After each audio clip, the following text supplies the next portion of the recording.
तो आज की क्लास का हमारा सबसे पहला प्रश्न है, यहाँ पर बोला गया है निम्नलिखित में से कौन सा शब्द विशेषण नहीं है। यहाँ पर पूछा गया है विशेषण नहीं होना चाहिए। ठीक, तो सबसे पहला है आपका भीतर, दूसरा है आपका गुरुबर, तीसरा है आपका विषवस्त और चौथा है आपका विगत। ठीक, अब यहाँ पर आप देखोगे तो ये जो भीतर शब्द जो है, भीतर शब्द के साथ आप क्या जोड़ सकते हो। देखिए, कोई भी आपका विशेषण हुआ तो वो किसकी विशेषता बताता है, या संज्ञा की या सर्वनाम की। अगर यदि यहाँ पर क्रिया विशेषण की बात की जाए तो क्रिया विशेषण क्या करता है, क्रिया की विशेषता बताता है। किसकी विशेषता बताता है, क्रिया की। अब यहाँ पर आप बोलोगे भीतर और यहाँ पर आप जोड़ दीजिए जाना। क्या जोड़ दीजिए, जाना। अब जाना क्या है, एक क्रिया है और भीतर किसकी विशेषता बता रहा है, जाना की। तो ये क्या हो गया आपका क्रिया विशेषण, सिंपल। ठीक, अब यहाँ पर नेक्स्ट प्रश्न है हमारे यहाँ पर निम्नलिखित में से कौन सा शब्द विशेष से है। अब विशेष से क्या होता है, तो जो शब्द संज्ञा की या सर्वनाम की विशेषता बताता है तो वह तो आपका होता है विशेषण, और विशेषण जिसकी विशेषता बताता है तो वह होता है आपका विशेष्य। इसका मतलब विशेष्य क्या हो जाएगा, विशेष्य हो जाएगा आपका या तो संज्ञा हो जाएगा या फिर वो आपका सर्वनाम हो जाएगा। क्या हो जाएगा, सर्वनाम। ठीक, अब यहाँ पर आप देखिए संज्ञा या सर्वनाम इनमें से कोई भी होना चाहिए तो वह क्या हो जाएगा आपका विशेष्य हो जाएगा। ठीक, तो यहाँ पर है आपका पौष्टिक, जैसे पौष्टिक आहार बोल देते हो तो ये आपका कैंसिल हो जाएगा, ये तो विशेषण है। पाठकीय जैसे कि आप बोल देते हो पाठकीय ज्ञान। ठीक, तो ये भी आपका विशेषण हो जाएगा, ये भी कैंसिल हो जाएगा। भावुक, तो भावुक क्या हो जाएगा, भावुक व्यक्ति आप इस प्रकार से बोल दोगे तो यहाँ पर क्या हो जाएगा, ये भी आपका विशेषण हो जाएगा। अब यहाँ पर लास्ट ऑप्शन बचता है हमारा विषाद। विषाद क्या हो जाएगा आपका विशेष्य। ठीक, इसका नेक्स्ट है आपका निम्नलिखित में से विशेष्य पद की पहचान कीजिए। फिर भी हमें क्या बताना है, विशेष्य। और विशेष्य क्या होता है आपका, या तो आपका संज्ञा होगा या फिर आपका सर्वनाम होगा। ठीक, तो यहाँ पर देखते हैं सबसे पहला है आपका उमा, दूसरा है आपका लालिमा, तीसरा है आपका माधुरिका और चौथा है आपका महिमा। ठीक, अब यहाँ पर आप देख रहे हो ये क्या शब्द है आपका उमा। तो देखिए उमा सीधा सीधा ही दिख रहा है कि ये क्या हो सकता है, एक संज्ञा हो सकता है या फिर सर्वनाम हो सकता है, क्योंकि ललिमा जो होता है ये एक विशेषण होता है, आपको अच्छे से पता है। मधुरिका ये भी आपका एक विशेषण है माधुरिका, और इसका महिमा ये भी आपका एक विशेषण हो जाएगा। लेकिन यहाँ पर उमा जो होगा ये आपका बिल्कुल सही आंसर हो जाएगा। ठीक, लेकिन यहाँ पर महिमा में आप फंस मत जाना कि महिमा को देखकर आप ये बोलो कि महिमा एक नाम होता है और यहाँ पर उमा भी एक नाम होता है। तो यहाँ पर इस चीज़ को देखकर फंस मत जाना, क्योंकि ये आपका एक विशेषण होता है। ठीक, नेक्स्ट है आपका निम्नलिखित में से गुणवाचक विशेषण नहीं है। गुणवाचक विशेषण नहीं होना चाहिए। क्या नहीं होना चाहिए, नहीं होना चाहिए। ठीक, अब यहाँ पर बेईमान व्यक्ति, देखिए गुणवाचक विशेषण क्या होता है, तो गुणवाचक विशेषण देखिए टोटल वैसे तो आपके 8 प्रकार के होते हैं गुणवाचक विशेषण।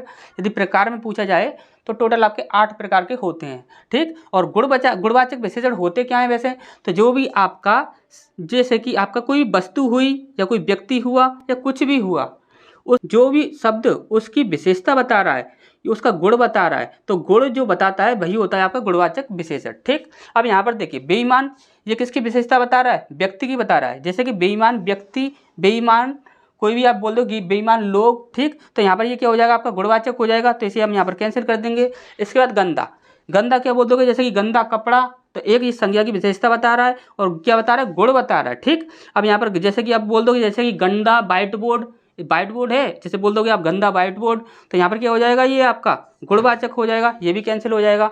इसके बाद यदि यहाँ पर बात करें दुगना, दुगना और एक है आपका मेला, मेला आंचल, ये आपने अच्छे से पढ़ाई होगा। ठीक, और ये जो आपकी मेला आंचल, ये याद रखिए मेला आंचल, ये इंपॉर्टेंट है। मेला आंचल, मेला आंचल क्या होता है, तो मेला आंचल एक फणीश्वर नाथ रेणु जो हैं उनकी एक रचना है। ठीक, याद रखिएगा, पूछी भी जा चुकी है काफ़ी बार। ठीक, तो मेला आंचल याद रखिए फणीश्वर नाथ रेणु। ठीक, इसके बाद बात करें हम दुगना, तो दुगना क्या है, दुगना है आपका आवृत्तिवाचक निश्चय संख्यावाचक विशेषण, निश्चय संख्यावाचक विशेषण, और उसमें भी कौन सा, आवृत्तिवाचक। ठीक, याद रखिएगा आवृत्तिवाचक और क्या हो जाएगा, निश्चय संख्यावाचक, संख्यावाचक बता रहा है। ठीक, तो नेक्स्ट क्वेश्चन की ओर बढ़ते हैं। तो इसके बाद नेक्स्ट प्रश्न है हमारे यहाँ पर पूछा गया निम्नलिखित में से किस विकल्प में संख्यावाची विशेषण है। देखिए संख्यावाची विशेषण के बारे में हमसे यहाँ पर पूछा गया है। ठीक, वैसे यहाँ पर सबसे ज़्यादा वैसे कन्फ्यूजन कहाँ पर होती है, तो यहाँ पर यही होती है कि एक होता है आपका संख्यावाची और एक होता है आपका परिमाणवाची, परिमाणवाची। ठीक, एक होता है आपका संख्यावाची और एक होता है आपका परिमाणवाची। अब इन दोनों में अंतर क्या होता है? तो देखिए संख्यावाची जो होता है उसमें संख्याओं का बोध कराया जाता है। देखिए संख्यावाची हो या परिमाणवाची हो, ये दोनों ही दो दो प्रकार के होते हैं। संख्यावाची दो प्रकार का होगा, एक निश्चय और एक अनिश्चय, ठीक। और परिमाणवाची जो होगा वो भी आपका दो प्रकार का ही होगा, एक निश्चय और एक अनिश्चय। अब यहाँ पर सबसे ज़्यादा कन्फ्यूजन ये होती है कि इसमें भी संख्याओं का प्रयोग होता है और इसमें भी कभी कभी प्रयोग हो जाता है, लेकिन वहाँ पर क्या होता है, जहां पर नाप तौल की बात आएगी, किसकी? नाप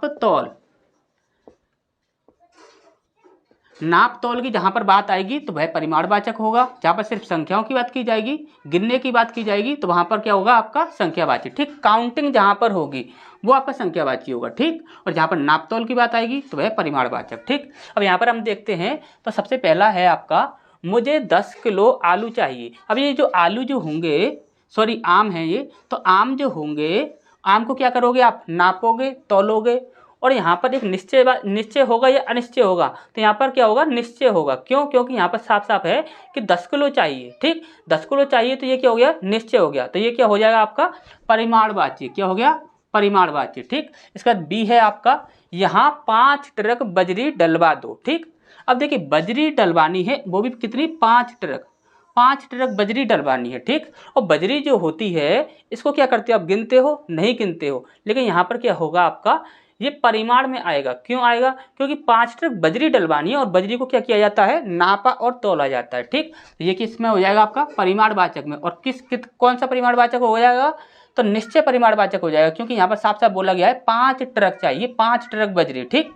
इसका नेक्स्ट है आपका, बाल्टी से आधा दूध तो बिखर गया। आधा दूध बिखर गया। कितना बिखर गया आपका? आधा दूध, ठीक। आधा दूध बिखर गया। अब आधा दूध कितना होता है ये हमको यहाँ पर बिल्कुल भी नहीं पता। आधा दूध कितना होता है ये हमें बिल्कुल भी नहीं पता। हम इससे यदि ये बोला जाता कि आधा लीटर दूध बिखर गया तो हम यहाँ पर समझ जाते कि यहाँ पर ये क्या होगा? निश्चय होगा।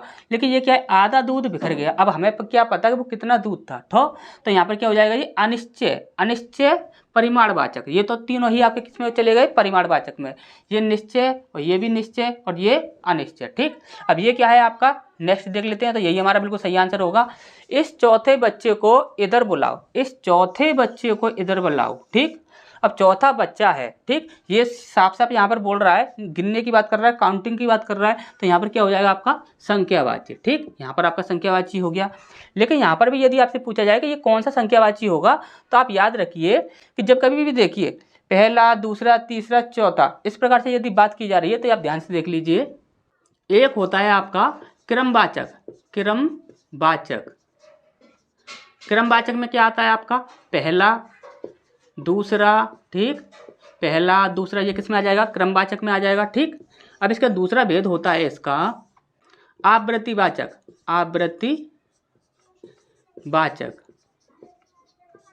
इसमें क्या आएगा आपका? तो दुगना, तिगना और चौगुना, इस प्रकार से जो आते हैं दुगना, तिगना, चौगुना, तो वो किसमें आते हैं? आवृत्तिवाचक में, ठीक। इसका जो आपका तीसरा भेद होता है समुदायवाचक। क्या? समुदायवाचक। अब इसमें क्या होगा आपका? दोनों, तीनों, चारों, इस प्रकार से समुदायवाचक हो जाएगा। एक होता है आपका गणनावाचक, ठीक। तो ये गणनावाचक जो होता है उसमें आते हैं आपके 1, 2, 3, ठीक। इस प्रकार से आते हैं। याद रखिए इन सबको, काफ़ी काम की चीज़ है। अब यहाँ पर देखिए, यहाँ पर बोला गया था चौथा। अब चौथा देखिए आप, तो चौथा किस में आएगा आपका? पहला, दूसरा, तीसरा, चौथा किस में आता है आपका? क्रमवाचक, ठीक। तो यहाँ पर क्या हो जाएगा आपका? क्रमवाचक। और यही हमारा बिल्कुल सही आंसर हो जाएगा, ठीक। इसका नेक्स्ट है आपका घनिष्ठ शब्द की उत्तरावस्था क्या होगी, ठीक। उत्तरावस्था यहाँ पर हमसे पूछेगी। ये देखिए यहाँ पर ध्यान से देख लीजिए। एक होती है आपकी मूलावस्था जो होती है उसमें क्या होता है? मूल शब्द होता है। क्या होता है? मूल शब्द। इसका दूसरा होता है आपका, एक होता है आपका उत्तरावस्था, ठीक। उत्तरावस्था में क्या होता है आपका? मूल शब्द प्लस तर, ठीक। क्या होता है? मूल शब्द जो होता है उसके साथ हम तर जोड़ देते हैं तो वो क्या हो जाती है? आपकी उत्तरावस्था हो जाती है। और एक होती है आपकी उत्तमावस्था। उत्तमावस्था, ठीक। जो उत्तमावस्था जो होती है उसमें क्या करते हैं हम, मूल जो शब्द होता है, मूल शब्द जो होता है उसमें हम तम जोड़ देते हैं। क्या जोड़ देते हैं, तम जोड़ देते हैं, ठीक। अब ध्यान से समझ लीजिए, मूलावस्था में क्या करेंगे, मूल शब्द होगा सिर्फ। उत्तरावस्था में क्या होगा, मूल शब्द के साथ हम तर जोड़ देंगे। उत्तमावस्था में क्या होगा, तो मूल शब्द के साथ हम तम जोड़ देंगे, ठीक। अब यहाँ पर पूछा गया है घनिष्ठ, घनिष्ठ शब्द का उत्तरावस्था, क्या उत्तरावस्था, तो हम क्या करेंगे, इसमें तर जोड़ देंगे। क्या जोड़ देंगे हम इसमें, प्लस तर, तो क्या हो जाएगा आपका घनिष्ठ तर। तो घनिष्ठ तर देख लीजिए कहाँ पर है, देखिए घनिष्ठ तर, ये आपका बिल्कुल सही आंसर हो जाएगा, ठीक। इसका नेक्स्ट है आपका, निम्नलिखित में से कौन सा शब्द विशेष्य है। अब विशेष्य क्या होता है, या तो वो आपका संज्ञा होगा या फिर वह आपका सर्वनाम होगा, ठीक। यहाँ पर पहला है आपका ललिता, दूसरा है आपका सुंदर, तीसरा है आपका लंबा और चौथा है आपका लघु। लघु विशेषण होगा, आपको अच्छे से पता है, यानी कि छोटा, ठीक। इसके बाद लंबा, ये भी आपका विशेषण होगा, और सुंदर, सुंदर ये भी आपका विशेषण होगा। तो आंसर क्या हो जाएगा हमारा, ललिता, ठीक। तो नेक्स्ट क्वेश्चन की ओर बढ़ते हैं। इसके बाद हमारा नेक्स्ट प्रश्न है, यहाँ पर बोला गया है निम्नलिखित में से कौन सा शब्द विशेष्य है। अब देखिए विशेष्य पूछा गया है तो विशेष्य क्या होता है, या फिर आपका संज्ञा होगा या फिर आपका सर्वनाम होगा, ठीक। तो यहाँ पर क्या होगा, देखिए असीन, अग्नि, मधुर और कर्मठ। अब यहाँ पर आप देखिए, ये जो अग्नि जो है, ये अग्नि जो शब्द है ये क्या होगा, आपका एक संज्ञा होगा, ठीक। तो विशेष्य क्या हो जाएगा, यही हो जाएगा। निम्नलिखित में से विशेष्य की पहचान कीजिए, फिर से हमें विशेष्य की पहचान करनी है, ठीक। विशेष्य की पहचान करनी है तो क्या होगा, आपका संज्ञा होगा या फिर सर्वनाम होगा। एक है आपका ललिता, दूसरा है आपका सुंदर, तीसरा है आपका लंबा और चौथा है आपका लघु। तो ये तो आपके कैंसिल हो ही जाएंगे, ठीक। ये तो आपके कैंसिल हो ही जाएंगे। यहाँ पर क्या हो जाएगा आपका ललिता, ठीक। ये क्या होगा, क्योंकि ये ललिता जो है ये किसी लड़की का नाम हो जाएगा, तो ये एक संज्ञा हो जाएगा, ठीक। निम्नलिखित में से किस वाक्य में प्रविशेषण नहीं है। देखिए प्रविशेषण जो है वो नहीं होना चाहिए। और देखिए प्रविशेषण क्या होता है, तो देखिए जब कोई शब्द संज्ञा या सर्वनाम की विशेषता बता रहा है तो वह तो आपका विशेषण हुआ, और जो विशेषण की विशेषता बताए, जो शब्द विशेषण की भी विशेषता बता रहा है तो वो क्या कहलाता है, आपका प्रविशेषण, ठीक। ये क्या हो जाएगा आपका प्रविशेषण, जो कि विशेषण की भी विशेषता बताए। अब आप यहाँ पर देखिए, आपका भाई बहुत होशियार है। अब ये होशियार कोई किसकी विशेषता बता रहा है, भाई की विशेषता बता रहा है, तो ये विशेषण हो गया। अब विशेषण की विशेषता क्या बताई जा रही है, बहुत होशियार है, तो बहुत क्या हो गया, आपका प्रविशेषण हो गया, ठीक। तो ये ऑप्शन हमारा यहाँ पर कैंसिल हो जाएगा। इसका नेक्स्ट है आपका, यहाँ बहुत ईमानदार लोग हैं। तो देखिए ईमानदार क्या है, लोगों की विशेषता बता रहा है। ईमानदार जो शब्द है लोगों की विशेषता बता रहा है, तो ये आपका विशेषण हुआ। अब देखिए ईमानदार कितने हैं, तो बहुत ही ईमानदार हैं, तो ये बहुत क्या हो जाएगा, आपका प्रविशेषण हो जाएगा, ठीक। इसके बाद नेक्स्ट है आपका, मैं अब पहले से ठीक हूँ, ठीक। मैं अब पहले से ठीक हूँ, और डी ऑप्शन है हमारा यहाँ पर, वहाँ लगभग 20 लोग थे। देखिए लगभग 20 लोग थे, कितने लोग थे, 20 लोग थे। लोग कितने थे, 20 थे, तो ये एक विशेषता हो गई। अब विशेषता की भी विशेषता बता रहा है, तो ये क्या हो जाएगा, आपका प्रविशेषण हो जाएगा, ठीक। अच्छे से समझ आ गया होगा। तो यहाँ पर सही आंसर हमारा क्या हो जाएगा, सी हो जाएगा, मैं अब पहले से ठीक हूँ। अब ये बोलता कि मैं अब पहले से बहुत ठीक हूँ, बहुत, देखिए ठीक जो है वो किसकी विशेषता बता रहा है, व्यक्ति की बता रहा है, ठीक। तो ये ठीक जो है, अगर ये बोला जाता है कि मैं पहले से और ठीक हूँ या बहुत ठीक हूँ या कम ठीक हूँ, तो वहाँ पर वो क्या होता है, प्रविशेषण होता है। लेकिन यहाँ पर ऐसा कुछ भी नहीं है, तो यहाँ पर प्रविशेषण नहीं है, ठीक। तो अच्छे से ये चीज़ समझ आ गई होगी। नेक्स्ट क्वेश्चन की ओर बढ़ते हैं।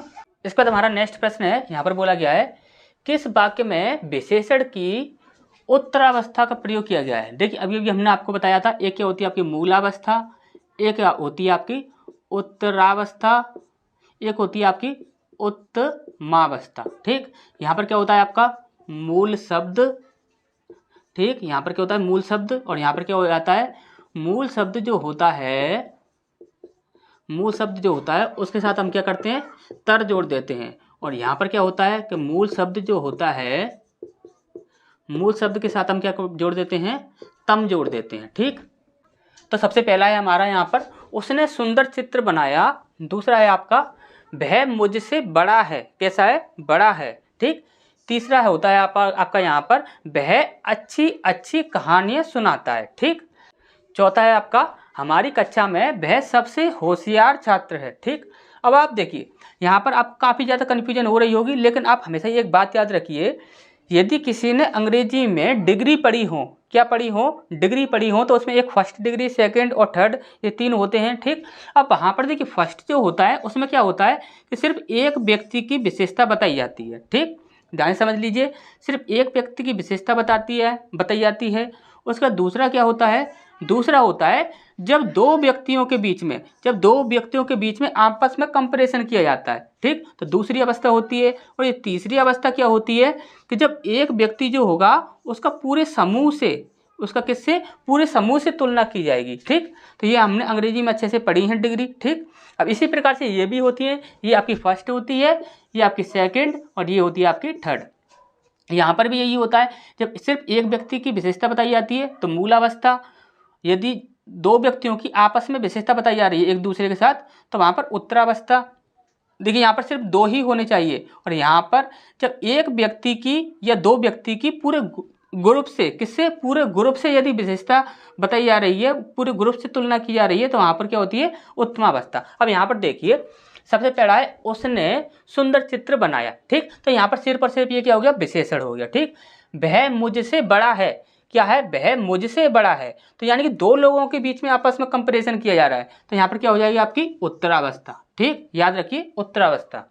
अब इसके बाद नेक्स्ट है वह अच्छी अच्छी कहानियाँ सुनाता है। क्या सुनाता है, अच्छी अच्छी कहानियाँ सुनाता है। तो कहानियाँ कैसी हैं, अच्छी अच्छी हैं, तो यहाँ पर भी नहीं होगा आपका। अब यहाँ पर आप ध्यान से देखिए, हमारी कक्षा में वह सबसे होशियार छात्र है, हमारी कक्षा में वह सबसे होशियार छात्र है, तो यहाँ पर क्या हो जाएगा, देखिए एक छात्र है और वह सबसे होशियार है, पूरी क्लास से यानी कि पूरे ग्रुप से होशियार है, तो यहाँ पर क्या हो जाएगा आपका उत्तमावस्था पूछी गई थी। और यहाँ पर यह भी बोला जा सकता है कि वे दोनों, जैसे कि आप ये समझो कि सिर्फ एक व्यक्ति की ही विशेषता पूरे ग्रुप के साथ बताई जाएगी, तो ऐसा नहीं है। ठीक है, 2 या 2 से अधिक भी हो सकते हैं, यानी कि ऐसा बोल दिया जाए कि ये दोनों लड़के इस पूरी कक्षा में सबसे ज़्यादा लंबे हैं, ये दोनों लड़के इस पूरी कक्षा में सबसे ज़्यादा लंबे हैं, तो इन दोनों की विशेषता बताई जा रही है, किसके साथ, पूरे ग्रुप के साथ तुलना की जा रही है।